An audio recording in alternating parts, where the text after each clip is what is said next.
Baik, baik. Gitu. Saya ke Bang Hanta. Bang Hanta, terkait dengan dinamika yang terjadi di PDI Perjuangan, kemudian Megawati juga bukan kali ini saja memperingatkan kadernya dan simpatisan yang tidak loyal terhadap partai. Bagaimana sebenarnya cara menafsirkan pernyataan Ketua Umum PDI Perjuangan ini? Ya, pertama ini gaya komunikasi Ibu Megawati saya kira kita sudah paham semua ya. Bukan hal yang pertama, gaya komunikasi yang belak-belakan, yang apa adanya. Dan sebelumnya kita ingat ketika menyampaikan pesan di forum besar juga di media ke Pak Prabowo, bilang ke Mas Bowo, Pak Prabowo ya, kalau mau menang dekat-dekat saya. Nah juga ke Pak Jokowi juga harusnya partai PDI Perjuangan harusnya dapat menterinya lebih banyak dong dan seterusnya. Dan juga istilah petugas partai dan seterusnya. Dan saya kira itu bukan hal yang ini ya, sesuatu yang luar biasa statement Ibu Mega di forum-forum PDI Perjuangan, karena ya itu gaya komunikasi Ibu Mega. Bagi saya membacanya ini mengirimkan pesan bagi kita semua, bagi perpolitikan Indonesia, bahwa di PDI Perjuangan dan struktur kekuasaannya orang terkuatnya masih Megawati Soekarno Putri. Itu satu hal yang paling penting saya kira. Yang kedua, ini juga bisa dibaca sebagai untuk menyolidkan semua ketua umum partai, semua yang pemimpin partai, veto player partai politik menginginkan partainya solid.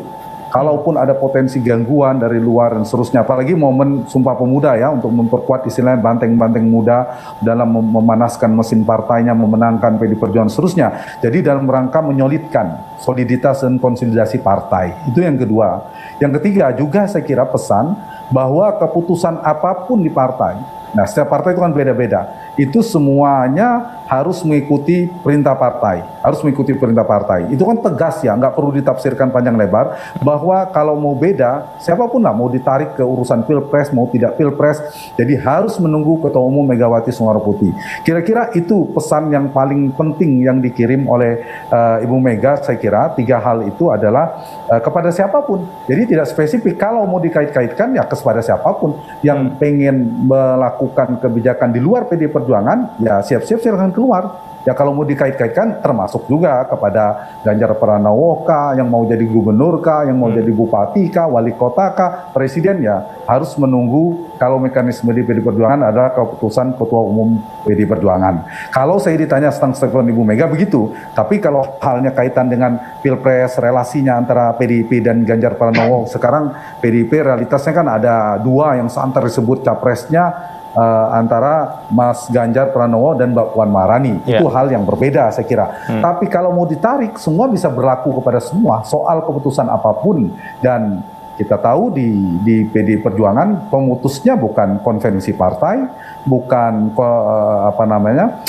pengurus partai dalam forum tertentu, tapi kerap disebutkan di PDI Perjuangan ada hak prerogatif Ketua Umum PDI Perjuangan, yaitu Ibu Megawati Soekarno Putri. Jadi itu hal yang berbeda. Tapi kalau mau dikaitkan dengan Pilpres, ya memang hal yang berbeda lagi. Ada dua hal sedang berputar dalam dinamika wacana publik. Memang dua figur itulah. Meskipun dari beberapa politisi perjuangan mengatakan kalau bicara Pilpres banyak nama disebutkan, ada 4 atau 6 saya lupa persisnya, tapi yang real kuatnya secara struktur kekuasaan partai Mbak Puan. Tapi dari sisi opini dan kemudian pergerakan politiknya, elektabilitas dan sebagainya, ada Ganjar Pranowo. Itulah kira-kira saya kira kalau tarikannya, kalau mau dihubungkan dengan statement Ibu Megawati Soekarno Putri. Tapi paling kuat pesannya menurut saya, kebutuhannya adalah ingin menyolidkan partainya. Oke, baik. Bang Hanta, tentu apa yang terjadi di internal PDI Perjuangan ini akan berdampak. Nah, bagaimana kemudian kita membaca dampak elektoral terkait internal PDI Perjuangan ini? Ya, itu ya, kalau melihat dari dampak elektoralnya, hubungan antara PDI Perjuangan dan Ganjar Pranowo ini adalah relasi politiknya simbiosis politik mutualisme. Dia saling menguntungkan. Sekiranya PDI Perjuangan mendukung Ganjar misalnya di ujung, ini sebelum kita ingat sekitar 7 tahun yang lalu atau 8 tahun yang lalu, tahun 2013 menjelang 2014, hal yang sama. Dulu juga ada nama Mbak Puan disebut akan berpasangan dengan Prabowo, di sisi yang lain ada nama Jokowi. Tapi kan ternyata Ibu Mega punya keputusan mendukung Pak Jokowi. Nah, sekarang kan bisa jadi di luar Mbak Puan, tapi bisa juga ternyata Mbak Puan. Kita tidak tahu, karena saya sering mengistilahkan misteri Megawati. Ya, kita tunggu saja di sana. Tapi kalau dilihat dari analisa elektoralnya, dari data-data survei kami juga, kalau keduanya ini saling mendukung, itu menguntungkan. Kenapa? Basis utama Ganjar Pranowo berdasarkan data survei, kalau di cross-step, itu basis utama di Jawa Tengah. Dan jangan lupa, di Jawa Tengah itu juga ada kandang banteng, basis utama PDI Perjuangan.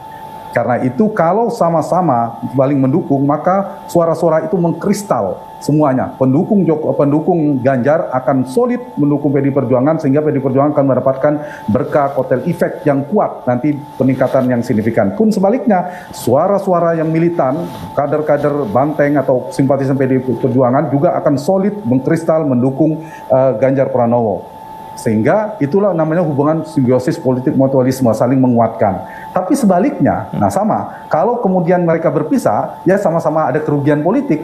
Ganjar misalnya, kalau tidak didukung PDI Perjuangan, saya kira tidak boleh overconfident juga. Ada potensi penurunan suara. Karena ada yang basis PDI Perjuangan yang sangat mengikuti Ibu Mega dan partainya, itu tidak mendukung Ganjar. Pun sebaliknya, ada kader-kader atau relawan-relawan simpatisan yang senang Ganjar, bisa jadi dia tidak memilih PDI Perjuangan. Jadi sama-sama dirugikan. Dan berpulanglah pada PDI Perjuangan akhirnya. Kalau saya ditanya analisanya memang dilema. Pilihannya kan tinggal 3 nanti. 3 itu satu, PDI Perjuangan akhirnya memutuskan seperti 2014 yang lalu. Yang diusung adalah Ganjar Pranowo, Mbak Puan nggak jadi maju. Yang kedua, dipasangkan. Atau yang ketiga, PDI Perjuangan akhirnya memutuskan Puan Maharani, Ganjar Pranowo tidak maju atau Ganjar maju dengan partai lain. Semuanya ada plus minusnya. Kalau misalnya diusung salah satu saja, misalnya kita sebutkan Mbak Puan Maharani yang dimajukan, Ganjar tidak. Pastilah Ibu Mega yang selama ini hitungan politiknya sangat kita belajar dari Pak Jokowi ya, pasti melihat peluang-peluang soal winning di electionnya, memenangkan pertarungan. Jadi bisa jadi dilemanya, kemungkinan potensi kekalahan juga ada. Itu akan dipertimbangkan PDI Perjuangan. Juga terkait dengan suara partai juga berpengaruh. Itu faktor kalau misalnya yang diusung adalah Mbak Puan tanpa Ganjar. Pun sebaliknya, atau dua-duanya dulu. Kalau didukung dua-duanya beririsan, basisnya sama. Itu juga secara elektoral perlu dikalkulasi. Bisa jadi misalnya lawannya Anies Baswedan berpasangan dengan wakilnya kuat, saling melengkapi. Nah, itu juga jadi tantangan bagi PDI Perjuangan. Nah, dilema yang ketiga, kalau akhirnya, ini yang mungkin diharapkan para relawan atau yang terjadi seperti 2014 yang lalu, misalnya PDI Perjuangan memutuskan mendukung Ganjar Pranowo, Mbak Puan nggak maju, juga dilemanya apa? Beda dengan Mbak Puan yang dulu.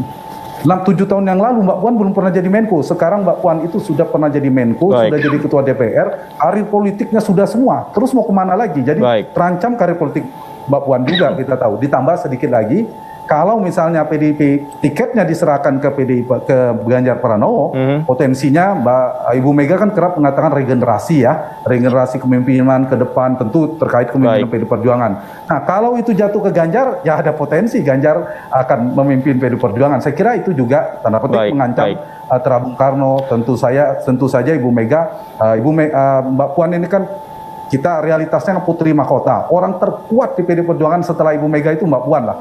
Jadi poin saya, dalam struktur kekuasaan di PDI Perjuangan, Mbak Puan unggul dan kuat. Ganjar, mohon maaf, bukan siapa-siapa di PDI Perjuangan. Tapi sebaliknya, dari sisi elektoral, dukungan politik, realitasnya sementara ya, meskipun fluktuatif, dinamis, nanti bisa berubah, Ganjar lebih tinggi dukungan politiknya ketimbang Mbak Puan. Nah, itulah tantangan. Dan saya kira Ibu Mega biasanya tepat mengambil keputusan. Kita nggak tahu, bisa jadi dipasangkan, bisa jadi salah satu. Tapi biasanya Ibu Mega juga, tadi seperti Pak Dedi bilang, pasti ada, bukan Ibu Mega preferensi sendiri, mendengarkan pengurus. Tidak lahir dari ruang-ruang kosong, tentu melalui kajian dan aspirasi dari akar rumput. Bang Hanta Yuda, kita nantikan nanti seperti apa dinamika yang terjadi di internal Partai Demokrasi Indonesia Perjuangan. Terima kasih Bapak-Bapak sudah bergabung bersama kami di iNews Sore. Selamat sore.